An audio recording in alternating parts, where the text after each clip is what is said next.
할렐루야. 예. 흰남노. 예. 이름도 잘 발음이 안 되는데, 예. 우리 자연의 힘은 우리 인간이 막을 수 없지요. 예. 그러나 우리는 하나님께 기도할 수 있는 줄로 믿습니다. 우리 이러한 어려움이 있게 될 때, 국가적인 어려움, 또 환경적인 어려움이 있게 될 때, 우리의 가장 큰 힘이 무엇이겠습니까? 우리가 하나님께 기도할 수 있다는 것이죠. 예, 이번에 이런 어려움이 있을 때에 우리가 혹시라도 주님이 우리를 구원하여 주실지 하나님께 기도하며 나아가는 여러분 되시길 부탁을 드리겠습니다. 자, 오늘 본문에 보면 안타까운 일이 일어나죠. 다윗이 아들 압살롬의 반역에 의해서 예루살렘에서 쫓겨나다시피 도망을 치게 됩니다. 망명길에 이르게 돼요. 이 압살롬은 4년 동안 다윗을 치기 위해서 아주 치밀하게 준비를 하였지요. 그래서 예루살렘에 있는 많은 그 이스라엘의 기득권 세력들이요, 정말 많은 사람들이 압살롬의 뒤를 따르게 됩니다. 그러니까 다윗이 아들이지만, 그리고 이 사랑하는 아들이지만 어쩔 수 없이 자기 목숨을 부지하기 위해서라도 이 아들을 피해서 예루살렘을 떠나 망명길에 이르게 되는 장면이 등장하게 돼요. 그런데 이 다윗이 망명길에 오르면서 여러 사람을 만나게 됩니다. 이 사람 저 사람, 다윗이 길을 진행할 때마다 사람을 만나게 되는데, 그 사람들을 만날 때마다 다윗은 굉장히 민첩하게 그 사람들을 대하고 또 그 사람들이 할 일을 지시하는 모습을 보여주고 있어요.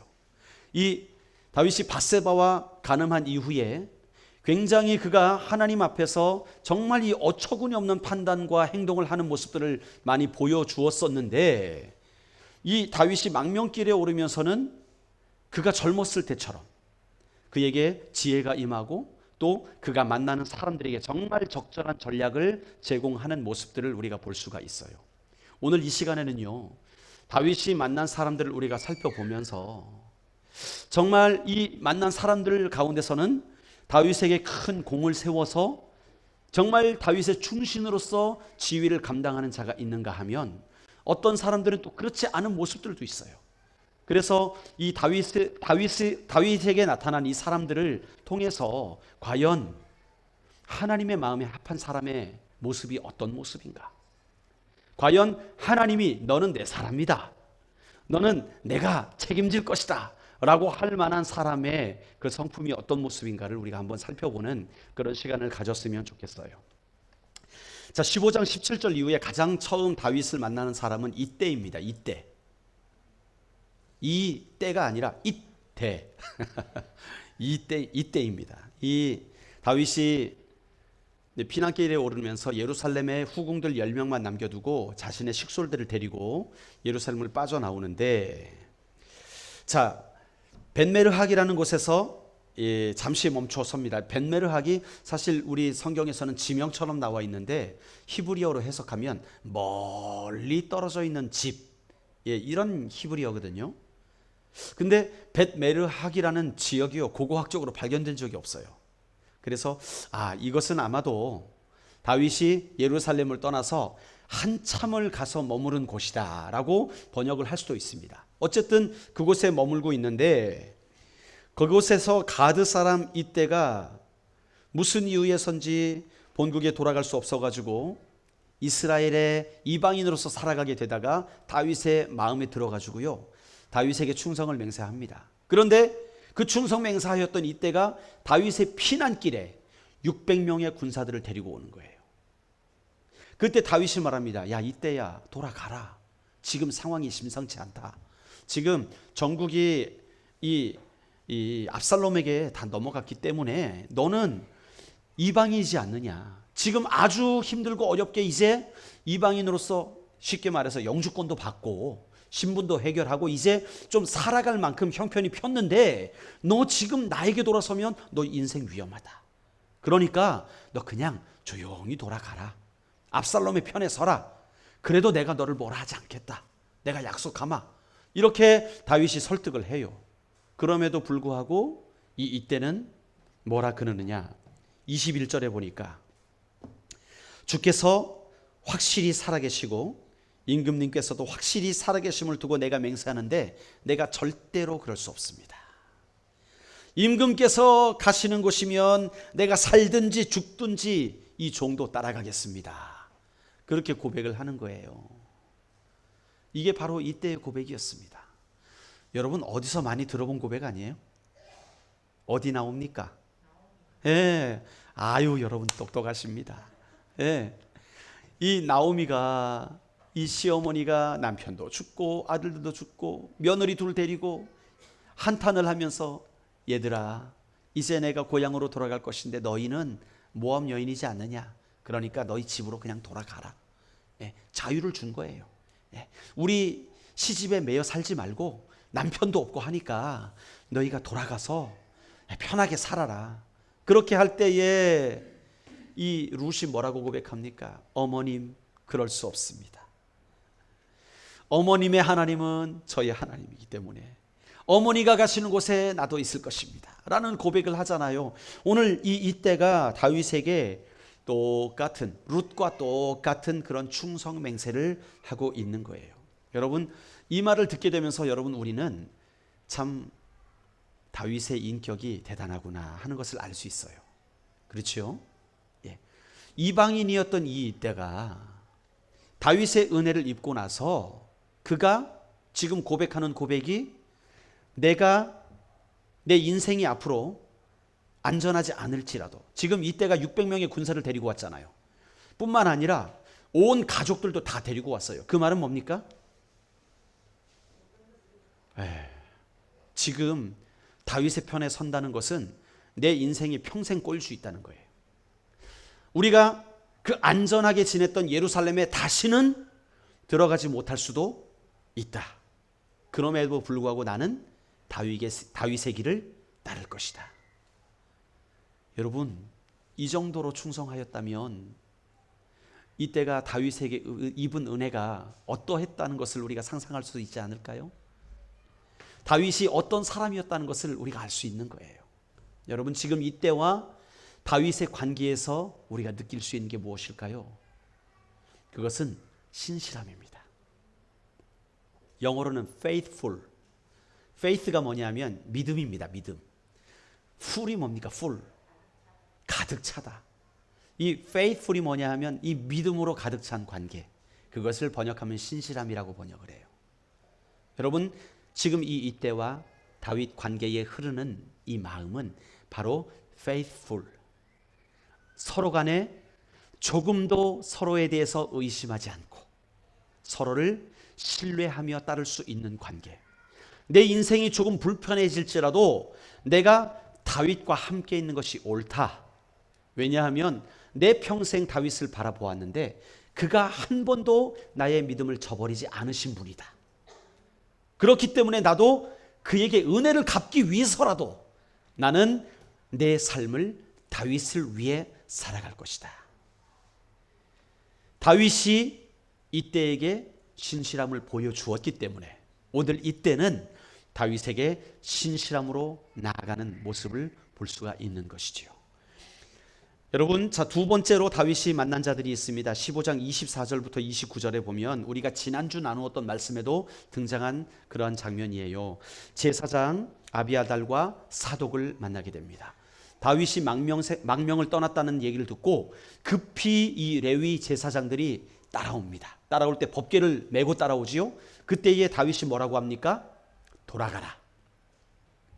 법궤를 다시 예루살렘으로 가져가라. 그렇게 이야기를 해요. 그러면서 너희가 가서 예루살렘의 정황에 대해서 나에게 보고해 주면 고맙겠다.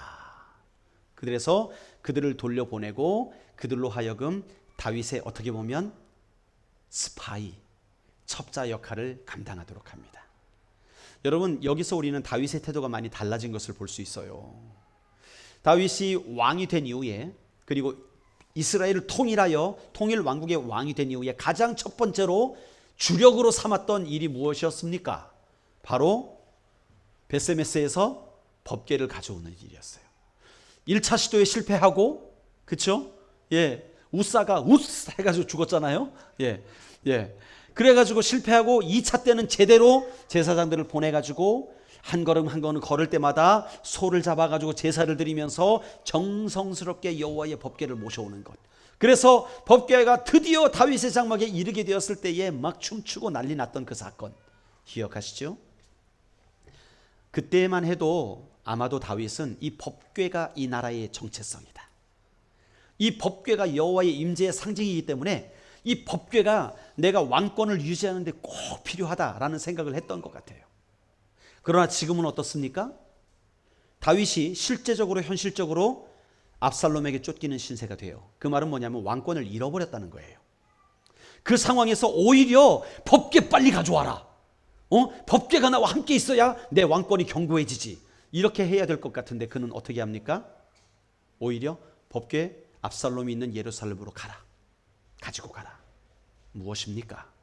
이제는 그가 법궤를 의지하는 것이 아니라 그 법궤에 임재하시는 여호와 하나님의 섭리를 의지하였다는 거예요. 여러분, 엘리 시절에 이스라엘 백성들의 큰 실수가 뭐였냐 하면 법궤만 가져오면 전쟁에서 승리하는 줄 알았던 거예요. 법궤를 뭘로 생각했던 겁니까? 세상 사람들이 말하는 이거 붙이는 거 뭐예요? 이거 뭐 노란 종이에 빨간 거 써놓은 거 있잖아요. 예? 이거 딱 붙이면 뭐 제가 최근 들어 영화를 한 편 봤어요. 거기 봤는데 최근에 나온 넷플릭스에서 나온 영화인데 거기 뭐 시공을 초월해 외계인인가 뭐 외계 플러스 하여튼 뭐 그런 거예요. 넷플릭스가 아니군요. 다른 데서 봤군요. 어쨌든 거기 보니까 그 과거에 그 도사들이 뭘 딱지를 딱 붙이니까 움직이다가 멈춰요. 도사들 딱 붙이니까 갑자기 뭐 막 움직이다 멈춰요. 그러니까 뭔가 그 종이에 영험한 것이 있다는 거예요. 그래가지고 그것만 갖다 붙이면 만사 해결. 우리 이 시대에도 아들 대학가라고 아들 베고자 하는 베개 밑에 비싼 거 하나 이렇게 써다가 넣어놓으시는 어머니들도 있어요. 그게 뭔가 힘이 있는 줄 알고. 다윗도 아마 그 법궤가 하나님의 임재의 상징이기 때문에 그것을 가져오면 나의 왕권이 강해질 것이다 생각했었는데 지금은 그렇지 않아요. 돌려보냅니다. 이제 더 이상 그 법궤 자체가 위엄이 있고 영광이 그게 아니라는 걸 알게 되었어요. 내가 어디에 있든지 하나님은 나를 기억하실 것이고, 비록 그가 나를 어려움에 빠뜨린다 할지라도 하나님의 주권이라면 난 상관이 없다. 지금 다윗은 이런 고백을 하고 있는 거예요. 그래서 이 제사장들이 다윗의 명을 받들고 법궤를 가지고 돌아가서 다윗의 편에 서서 그 예루살렘의 모든 돌아가는 일들을 보고하게 됩니다. 이게 바로 두 번째 만난 사람들이었고, 자, 세 번째 아히도벨이라는 사람의 소식을 또 듣습니다. 만나진 않아요. 아히도벨은 누구냐? 다윗의 책략가였어요. 삼국지의 유비의 제갈공명 같은 사람. 그러니까 이 아히도벨은요, 나이도 많았지만 정말로 이 책략이 뛰어나가지고 다윗이 전쟁할 때에 아마 놀라운 역할들을 감당했던 그런 사람이었던 것 같아요. 그런데 소식이 들려옵니다. 그가 누구에게 넘어갔다? 압살롬에게 넘어갔다. 여러분, 웬만한 사람 같았으면 아이고 그렇구나 하게 될 텐데 다윗이 깜짝 놀랍니다. 그만큼 이 아히도벨이 그의 이 지략에 있어서 굉장히 중요한 인물이었던 거예요. 그래서 어떻게 합니까? 다윗이 기도를 해요. 하나님 앞에. 하나님, 우리 15장 31절 말씀을 볼까요? 15장 31절에 보면 아히도벨이 압살롬에게 넘어갔다는 소식을 듣고 다윗이 하나님께 기도하는데 다윗이 이르되 여호와여 원하건대 아히도벨의 모략을 어리석게 하옵소서. 하나님 앞에 기도하는 거예요. 그 자리에 무릎 꿇고. 아히도벨이 넘어갔다고? 아이고 주님, 아히도벨의 모략을 어리석게 하여 주시옵소서. 그만큼 이 아히도벨의 영향력이 어마어마했고 다윗도 그를 많이 의지했던 것 같아요. 그러니까 그의 그 측근이었던 아히도벨이 넘어가게 되었을 때에 하나님 앞에 기도하는 것 아닙니까? 자, 아히도벨에게 하나님께서 이 다윗의 기도를 들으셨던 것 같아요. 그 다음 만난 사람이 누구냐? 후세였습니다. 후세. 이 후세는 누구냐 하면 다윗의 친구다, 그렇게 표현을 하고 있어요. 이 친구라는 말은 오랜 세월 다윗과 우정을 나누었을 뿐만 아니라 다윗이 어떤 중요한 일을 결정하게 될 때 항상 이 후세와 의견을 나누었던 사람 같습니다. 이 후세가 다윗을 기다리고 있는 거예요. 그런데 다윗이 말합니다. 당신 나를 따라오면 짐이 될 것 같으니까, 그런 말을 하거든요. 그러니까 아마도 후세도 다윗처럼 나이가 많았던 것 같고 몸이 좀 불편했던 것 같아요. 지금 다윗은 무슨 길입니까? 어떻게 하는 길이에요? 예, 망명 가는 길이에요? 도망가는 길이에요? 그럼 천천히 가야 됩니까? 빨리 가야 됩니까? 근데 노인네 데리고 가면 어떻게 돼요? 아이고 허리야, 뭐 이렇게 하면 이 데리고 가는 게 오히려 짐이 되는 거예요, 사실. 그러니까 나를 따라오지 말고 후세 자네는 이렇게 하게나 하면서 전략을 줍니다. 어떤 전략을 주느냐? 압살롬에게 가서 그의 마음을 얻어라. 그의 마음을 사로잡아 가지고 네가 이 아히도벨을 물리쳐버리고 네가 책략가가 되어라. 아히도벨과 다른 의견을 내 가지고 압살롬의 마음을 흔들어라. 그런 명령을 합니다. 제안을 합니다. 그때에 이 후세가 알겠습니다, 내가 왕의 뜻을 따르겠습니다 라고 결정하게 되는데, 여러분 사실 이 노인네가 이 압살롬에게 가서 그 다윗의 명령을 따르는 게 쉬운 일일까요? 아니거든요. 이게 뭐 동네 마실 가는 게 아니에요. 이게 조금이라도 잘못되면 어떻게 되는 일입니까? 압살롬에게 죽임을 당하는 일이에요. 스파이였던 것이 걸리게 되면 끝장나는 거 아닙니까? 더군다나 최고의 전략가 아히도벨 이상의 아이디어를 내야 되는 거예요. 아히도벨보다 더 압살롬에게 마음에 드는 그러한 전략을 제공을 해야 되는 거예요. 이게 쉬운 일이겠습니까? 아니에요.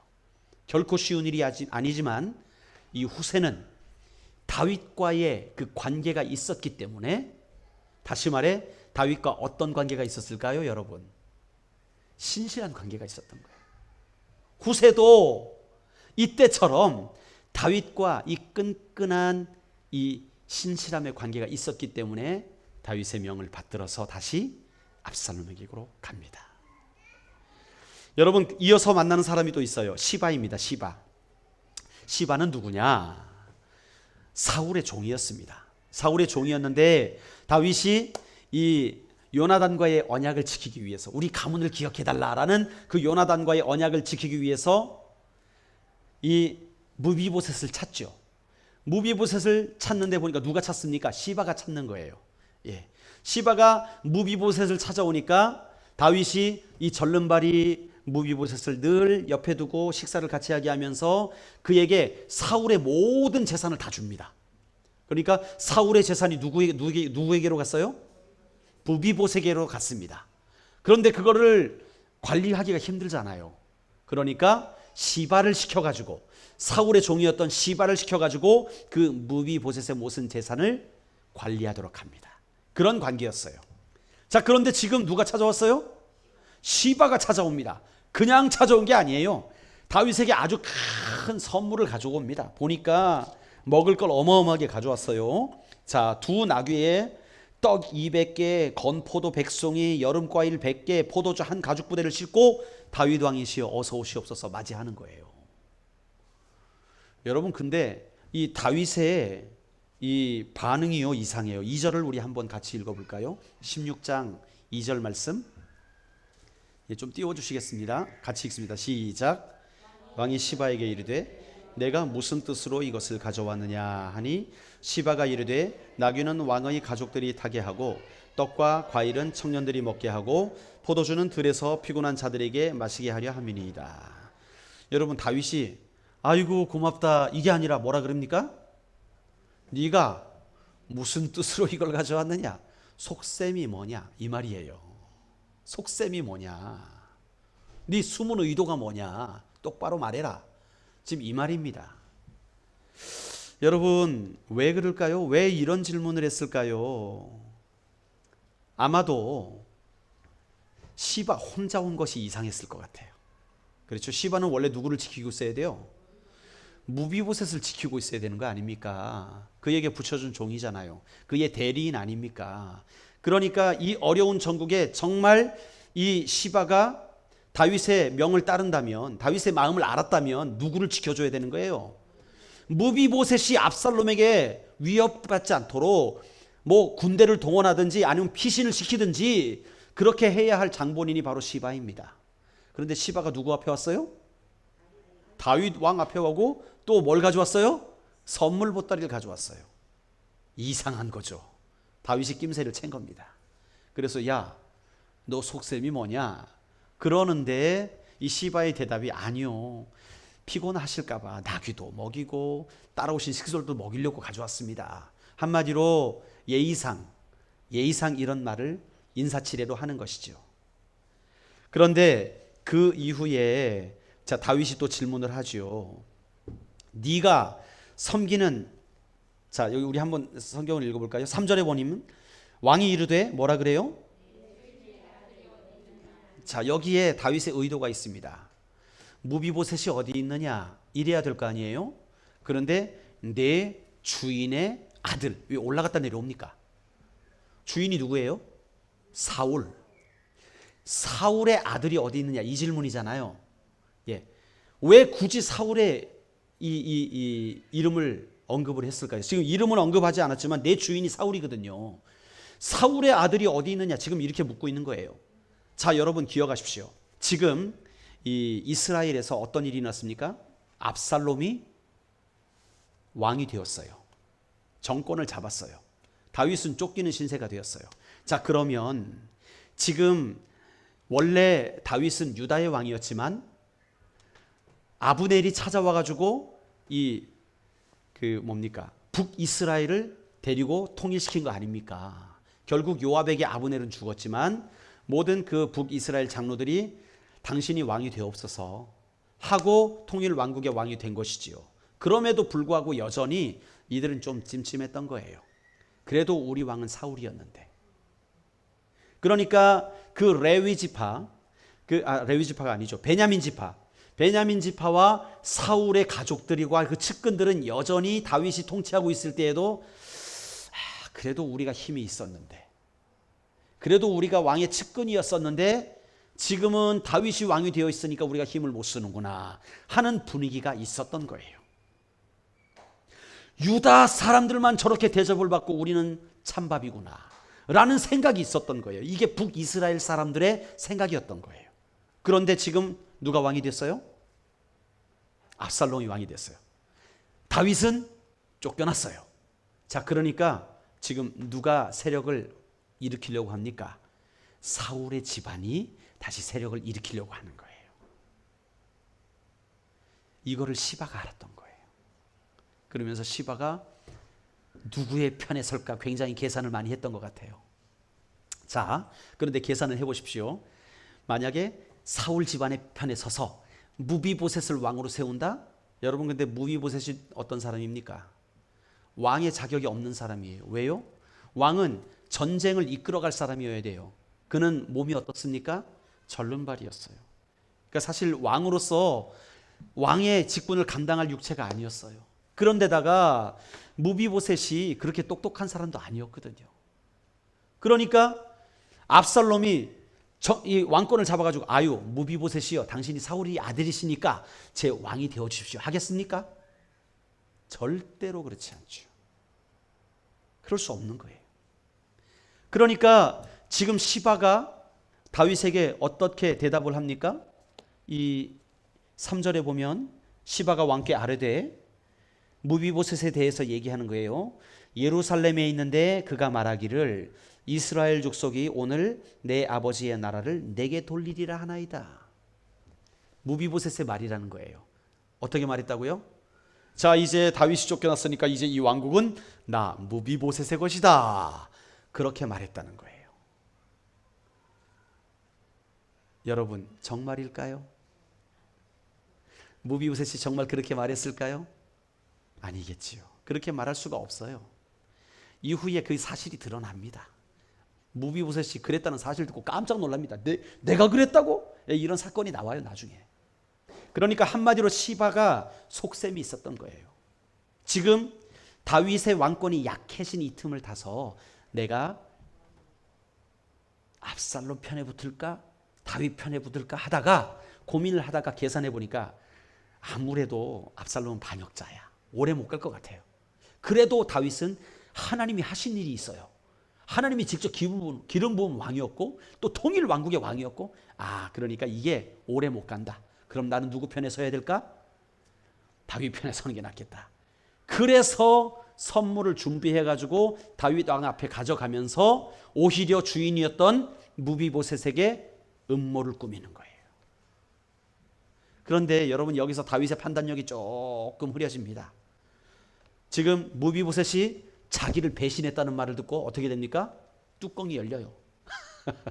판단력이 흐려지는 거예요. 옳게 판단하지 못해요. 그러면서 어떻게 합니까? 시바에게 야 그러면 무비보셋의 재산 네가 다 가져. 그렇게 되는 거예요. 그러니까 왕이시여 땡큐. 지금 이렇게 흘러가게 됩니다. 이게 바로 이 시바와의 만남이었습니다. 여러분 여기에는요 시바는 다윗 편에 섰지만 그 안에 다윗과의 신실함은 없었던 것이죠. 결국 그의 말년은 별로 좋지 않습니다. 자, 그 다음에 만난 사람이 누구냐? 시므이라는 사람을 만나요. 시므이. 자, 5절 이후에 등장을 하죠. 다윗 일행이 바후림 마을에 가까이 왔을 때 시므이라는 사람이 등장을 하게 되는데 이 사람이요 사울의 친척이었어요. 누구 집안? 사울 집안이었어요. 사울 집안이니까 이제 이 사람도 마치 시바와 같이 이 줄을 이 자로 가지고 재봤던 것 같아요. 다윗 편에 서야 되냐? 이 사울 편에 서야 되느냐? 보니까 그동안 무시받았던 우리 집안이 이제 살 기회라고 생각했던 거예요. 그리고 다윗은 이미 끈이 떨어졌다. 힘을 잃었다. 이렇게 판단을 했던 것 같습니다. 그러니까 다윗이 지나갈 때에 그 일행을 향해서 막 돌을 던지면서 다윗의 집안을 저주하는데 그 저주하는 말이 어때요? 그 저주하는 말이 다윗의 아픈 곳을 콕콕 찌릅니다. 우리 한번 봅시다. 7절과 8절 말씀. 7절과 8절 말씀 우리 같이 읽어보겠습니다. 시작. 시므이가 저주하는 가운데 이와 같이 말하니라. 피 흘린 자여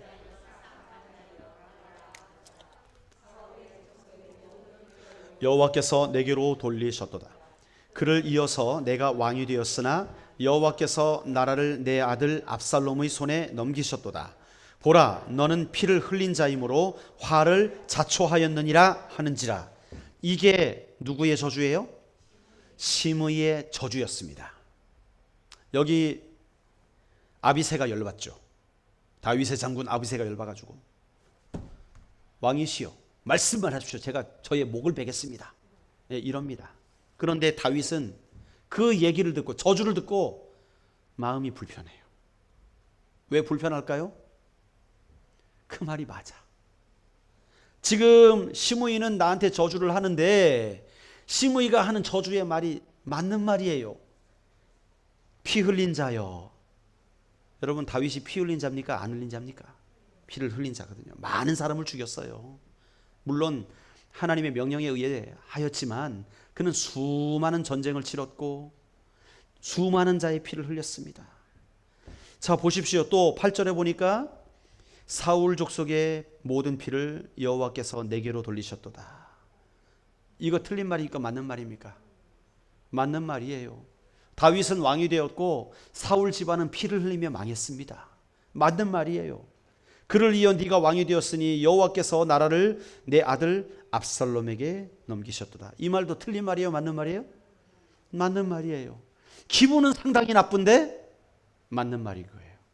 그러니까 아마 그 말을 듣고 다윗은요 참 갈등이 있었을 거예요. 여러분 다윗이 이 말 듣고 기분 안 나빴으면 사람이 아니죠. 여러분은 여러분 얼굴에 대고 침 뱉는 사람 기분 좋습니까? 예.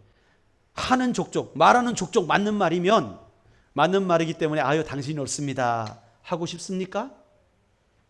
제가 부부싸움을 해보니까 알겠더라고요.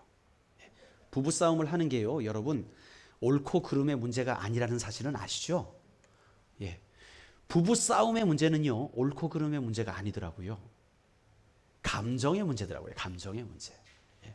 어떤 문제 때문에 싸우게 됐어요. 사모랑 싸우게 됐는데, 제가 이거 이래야 되지 않습니까? 그러니까 저는 저의 생각으로 그렇게 말했는데, 아내가 그 말에 조목조목 반박을 하는 거예요. 그거는 이래서 틀리고 이래서 틀리고 이래서 틀린 거예요. 제가 들을 때 맞아요. 그러네. 그때에 그러면 저는 어떻게 반응해야 되는 게 정상이에요? 아유, 여보 말이 맞네. 내가 잘못했어. 이러면 되잖아요. 그래도 그렇지. 이렇게 나오는 거죠. 지기 싫은 거죠. 그때부터는요, 옳고 그름의 문제가 아니라 감정 싸움이 되는 거예요. 여러분, 지금 시므이가 다윗 앞에서 이렇게 말하는 것이요, 이건 옳고 그름의 문제가 아니거든요. 예. 들어보니까 다 맞는 말이야. 그러면 다윗이 지금 이 시므이의 저주에 대해서 어떻게 할지 진짜 고민이 되는 거예요. 맞는 말이긴 한데 기분은 나쁘고. 그런데 아비새가 더 불에 기름을 붓죠. 내가 가서 저놈의 목을 잘라오겠습니다. 고민 많이 했을 것입니다. 그런데 그때 다윗이 말을 합니다. 아니다. 10절 말씀 우리 한번 같이 읽어볼까요? 10절 말씀 시작. 왕이 이르되 스루야의 아들들아, 내가 너희와 무슨 상관이 있느냐? 그가 저주하는 것은 여호와께서 그에게 다윗을 저주하라 하시미니 내가 어찌 그리하였느냐 할 자가 누구겠느냐? 11절과 12절도 같이 읽어볼까요? 시작.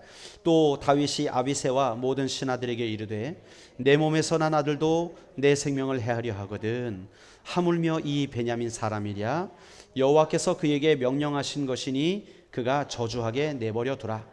혹시 여호와께서 나의 원통함을 감찰하시리니 오늘 그 저주 때문에 여호와께서 선으로 내게 갚아주시리라 하고. 아멘. 갈등됩니다. 기분 엄청 나쁩니다. 말은 맞아요. 그러면서 그는 다윗의 시선을 하나님께로 돌립니다. 하나님께로 돌리고 이제 스루야의 아들들 누굽니까? 아비새에게 아비새에게 말하는 거예요. 내가 너희와 무슨 상관이 있느냐? 그가 저주하는 것은 하나님이 그에게 저주하라고 허락하셨기 때문이다.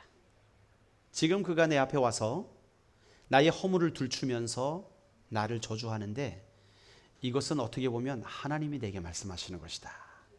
지금 그 말을 하고 있는 거예요. 여러분, 우리의 삶에도 이런 일들 참 많이 있을 수 있습니다. 어떤 때는요, 막 내가 어떤 사람과 갈등 관계를 겪을 때가 있어요. 나의 거래처 고객이든지 아니면 학부모든지 내가 피할 수 없는 어떤 관계에 있는 사람이 내 앞에서 내 마음을 몰라주고 힘들게 할 때가 있을 수 있다는 것입니다. 그렇게 우리 앞에서 우리를 비난하게 될 때 여러분 그런 경험이 있지 않습니까? 그렇게 될 때에 우리는 어떻게 대답해야 될까? 어떻게 반응해야 될까? 오늘 다윗은 어떻게 생각했냐 하면 지금 이 상황은 누가 허락하신 것이다? 예, 지금 이 상황은 하나님이 허락하셨다는 거예요. 그렇다면 지금 그가 그렇게 비난하는 이유가 분명히 존재한다는 것이죠. 거기에는 나의 잘못도 포함이 되어 있다는 것을 그는 인식한 거예요. 이게 정말 중요합니다.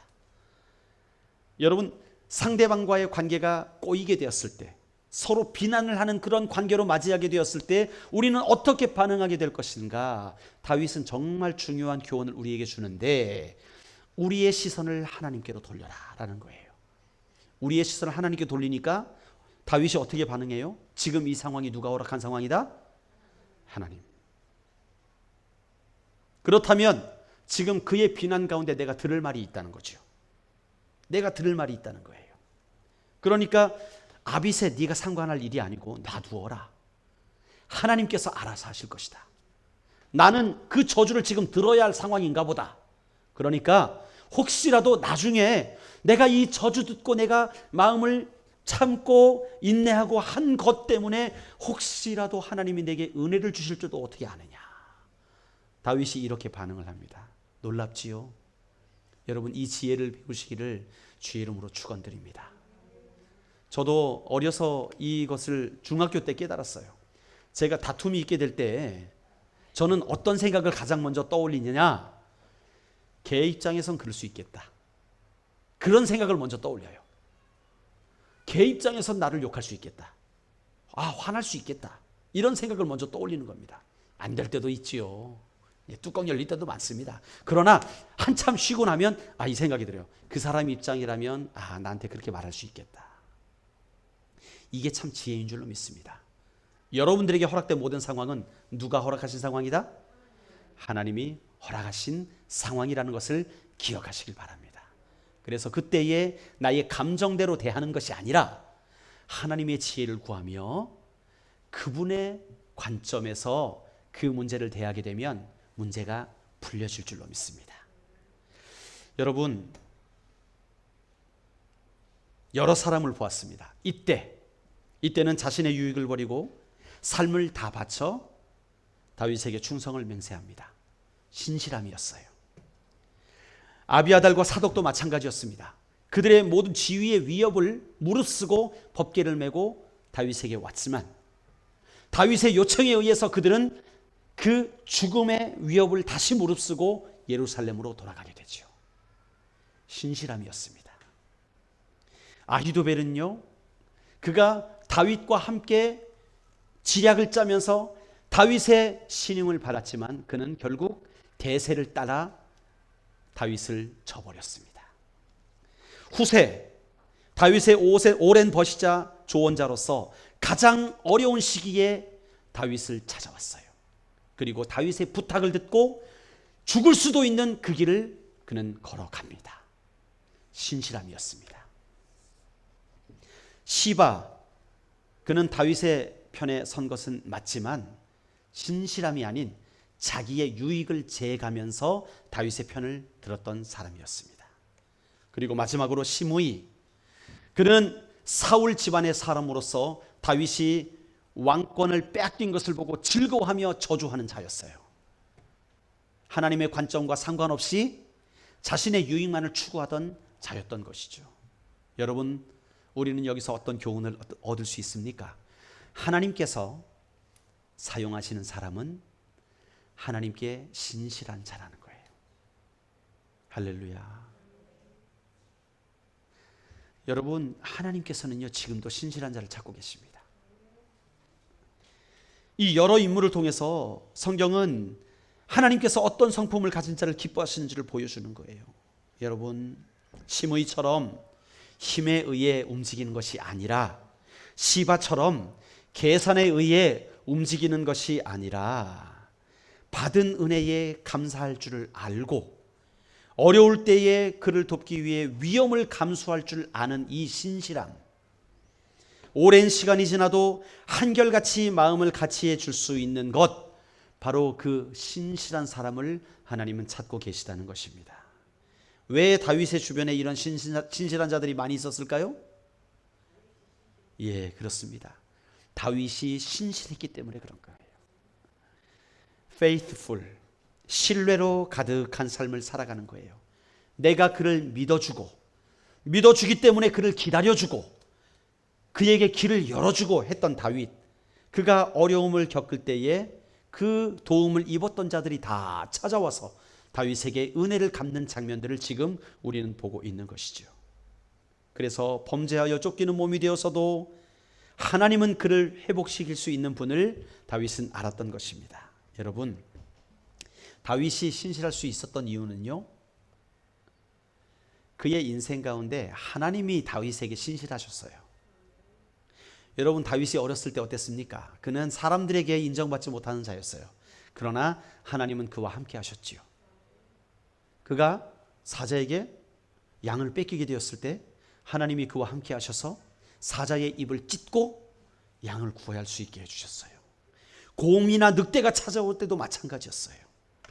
다윗이 하나님의 분노로 골리앗 앞에 나가게 됐을 때 하나님은 신실하게 다윗과 함께 하셔서 그 물맷돌, 첫 번째 물맷돌이 골리앗의 이마에 맞게 하셨어요. 여러분, 하나님의 신실하심이었습니다. 다윗이 엔게디 광야로 쫓겨나가지고 사울의 위협을 받으며 도망치는 도망자가 되었을 때에도 항상 하나님은 다윗의 편에 서 주셨습니다. 다윗이 그와 함께한 모든 사람에게 신실하게 대할 수 있었던 이유는 그가 하나님의 신실하심을 늘 경험하며 살았기 때문에 그런 것이었지요. 여러분, 오늘 이 하나님의 신실하심에 대해서 우리가 생각하기를 원합니다. 하나님은 신실하신 하나님이에요. 지금 이 자리에 앉아있는 여러분들, 여러분의 인생 가운데 하나님은 신실하셨습니다. 여러분 인생의 구비마다 하나님은 함께 하셨어요. 여러분이 외로울 때, 여러분이 힘들 때마다, 여러분이 기도의 자리로 나올 때마다 하나님은 신실하게 함께 하셨습니다. 나를 끝까지 믿어주시고 나를 인도하신 그분은 하나님이셨습니다. 내가 실수해도 붙잡아 주시고 다시 일으켜 주신 분은 바로 하나님이셨습니다. 여러분, 이스라엘 백성들이 불순종하게 될 때, 우상 숭배를 하게 될 때 하나님은 그들에게 진노를 선포하십니다. 그러나 진노가 진노로 끝나지 않게 하시고 결국에는 그들을 그 진노 가운데서 다시 품어주시고 싸매어주시고 상처를 감싸주시고 그들을 회복시키셔서 하나님의 남은 자로 다시금 세워주시는 그분. 다시 말해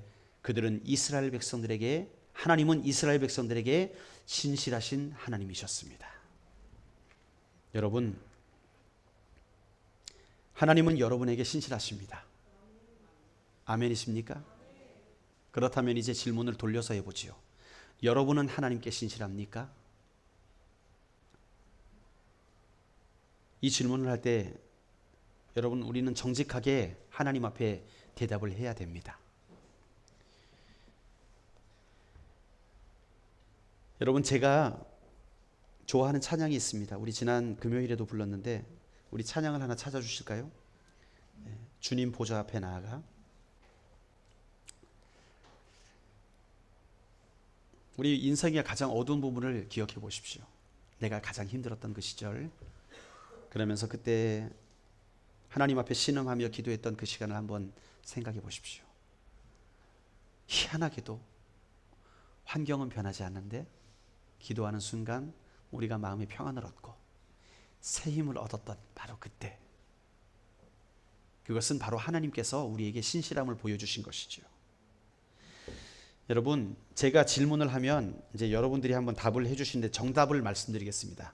제가 질문을 할 거고요, 여러분 대답을 하시는데 이렇게 대답을 하시면 됩니다.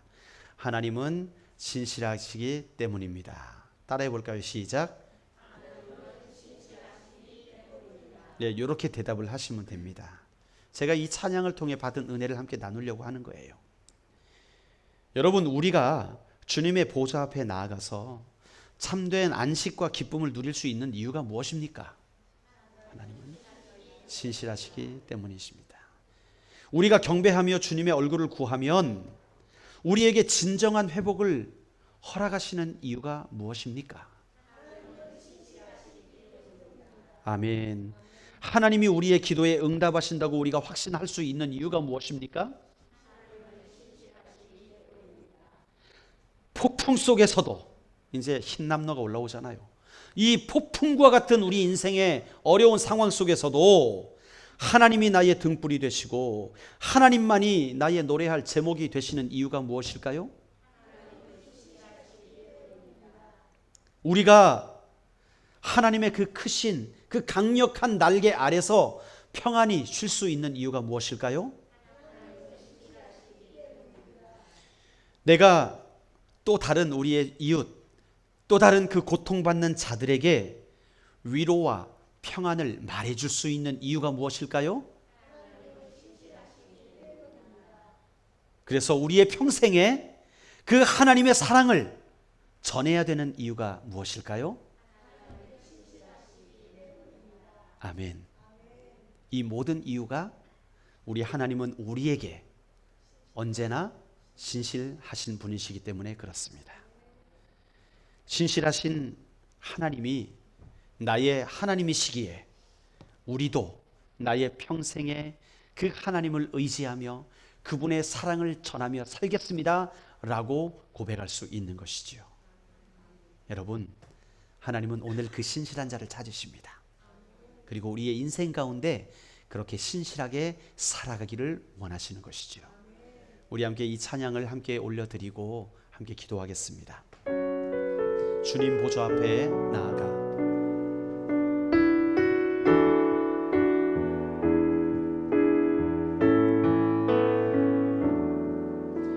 주님 보좌 앞에 나아가 참된 안식과 기쁨 나누리겠네. 경배하며 주의 얼굴 구할 때 신실하신 주님 찬양해. 2절로 갑니다. 기도 들으시는 하나님, 폭풍 속에 내 등불 내 노래시라. 주의 날개 아래서 내 맘 쉬리니 신실하신 주님 찬양해. 신실하신 하나님, 신실하신 하나님, 신실하신 주, 나의 주 하나님은 신실하신 주, 신실하신 하나님, 신실하신 주, 나의 주 하나님은 신실하신 주님. 평화 내려주신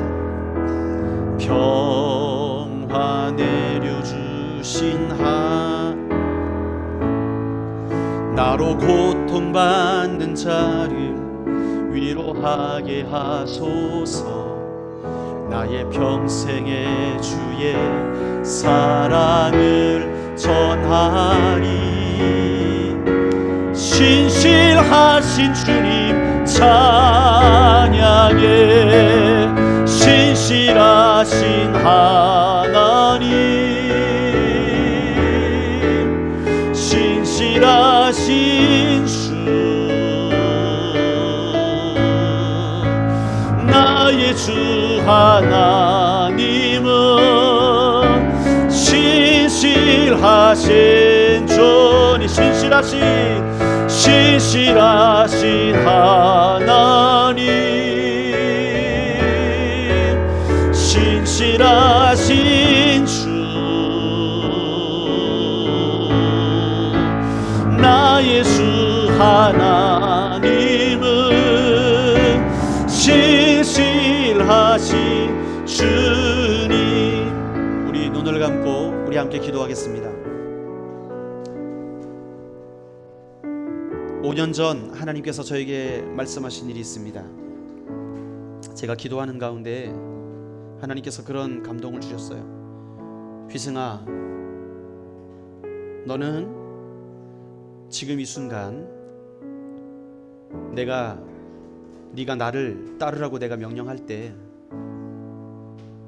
너는 내 모든 자녀들, 아내와 오늘 작별 인사를 하고 너는 나를 따를 수 있겠느냐.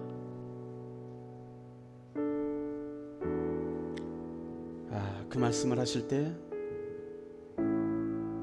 저는 아멘이라고 응답하지 못했습니다.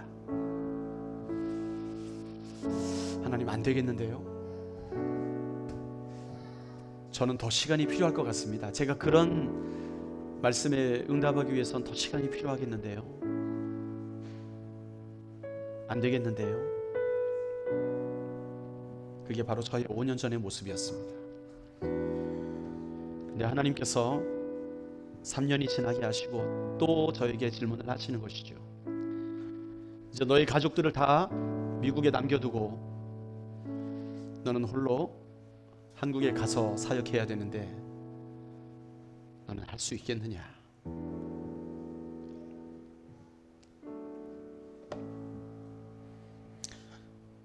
그리고 저는 하나님께 아멘이라고 응답하고 화평교회로 오게 되었습니다. 여러분, 제가 그렇게 하나님 앞에 이 뜻을 결정할 수 있었던 단 하나의 이유는 저의 인생 가운데 하나님께서 신실하셨기 때문에 그랬습니다. 오늘 하나님께서 여러분들에게 질문하십니다. 너의 평생에 내가 너에게 신실하였는데 너는 나에게 신실할 수 있겠느냐? 주님 오늘 이 말씀을 통해서 여러분들에게 물으시는 거예요. 만약 우리가 정말 하나님이 나에게 그 신실하신 하나님이셨다는 것을 깨달아 안다면 우리도 하나님 앞에 신실해야 될 줄로 믿습니다. 그것이 여러분들에게 어떤 요청이든지 간에 오늘 이때는 자신의 모든 입지를 다 내려놓고 그 하나님의 신실하심 앞에 반응을 했고, 아비알달과 사독도 자신들의 생명의 위협을 무릅쓰고 법궤를 들고 다시 예루살렘으로 갔습니다. 그리고 후세도 오랫동안 신실했던 다윗에게 그의 신실함으로 그의 인생을 마감하기로 그렇게 결단을 하고 압살롬에게로 돌아갑니다.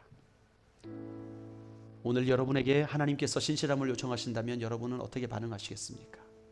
오늘 이 시간 비록 우리의 믿음이 작지만 하나님, 저도 하나님께 신실하기를 원합니다. 오늘 하루를 살아갈 때에 내가 하나님을 인정하는 삶을 살겠습니다. 하나님이 저에게 신실하시다면 저도 하나님 앞에 신실한 삶을 살기 원한다고 오늘 우리의 중심의 마음을 하나님 앞에 고백하며 나가십시다. 우리 함께 기도하시겠습니다. 하나님 아버지 감사드립니다. 하나님 오늘 이 시간 나에게 신실하셨던 그 하나님, 그렇기 때문에 내가 지금 이제 나에게 주어지는 환경, 나의 삶의 모든 어려움들이 이제 나의 욕심과 판단에 의해 판단하는 것이 아니라 그 하나님의 신실하심을 따라, 그 하나님의 이끄심을 따라 판단하고 살아가는 자 되게 하여 주시옵소서. 하나님, 비록 그 길이 어려울지라도, 비록 내게 손해가 될지라도 하나님이 나에게 신실하셨기 때문에 나도 그 길을 걷겠습니다 라고 믿음으로 나아가기를 원합니다. 주님, 내게 더 큰 믿음을 허락하여 주시옵소서. 하나님의 더 큰 그 신실하심을 날마다 경험하며 살아가게 하여 주시옵소서. 그래서 이제 내가 세상을 향하여 그 하나님의 신실하심을 보이며 그 하나님의 크신 사랑을 나의 이웃에게 증거하며 살아가는 그 전도자의 인생을 살아갈 수 있도록 우리를 이끌어 주시옵소서. 하나님 감사합니다. 하나님이 내 인생 가운데 신실하셨기 때문에 오늘 이 시간 우리의 삶도 하나님 앞에 신실한 그러한 삶을 살기를 원합니다. 하나님, 우리의 이 작은 결단이 헛되지 않게 하여 주시옵소서. 이제 우리의 평생에 그 하나님의 신실하심과 그 하나님의 선하심과 그 하나님의 사랑을 우리의 이웃들에게 자랑하며 증거하며 살아가는 우리 하나님의 신실한 백성 되게 하여 주시옵소서. 주님께 감사드리며 예수님의 이름으로 기도드리옵나이다. 아멘.